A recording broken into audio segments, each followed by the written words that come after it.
નમસ્કાર ખેડૂત મિત્રો, આપનું સ્વાગત છે અમારા નવા વિડીયો પર।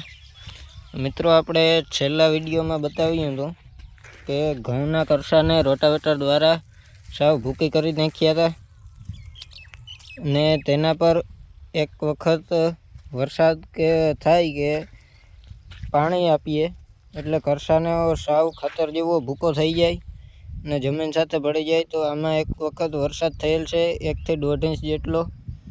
તો જેવો મિત્રો કરછા સારી રીતે ખાતર બની ગયા અને ઉપરના રહેલ કરછા થોડા નથી સડેલ, જેથી તેને પણ એક વખત પંચીએ મારીએ એટલે નીચે વયા જાય અને તે પણ ખાતર બની જાય અને સુમાજુ પાકમાં તથા શિયાળુ પાકમાં ખૂબ સારું રિઝલ્ટ જોવા મળે અને સળગાવવાથી ખૂબ નુકસાન થાય જમીન પર। તેથી આવી રીતે તમે પણ ખાતર બનાવી અને ઉપયોગ કરજો।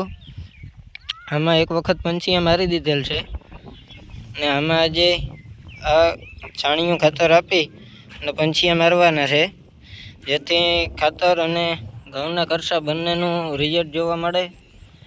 મિત્રો, તમે પણ જે ઘઉંનો પાક લેતા હોય તો આનો ઉપયોગ કરજો, સળગાવશો નહીં। જય માતા, ગૌ માતા, જય ગોપાલા।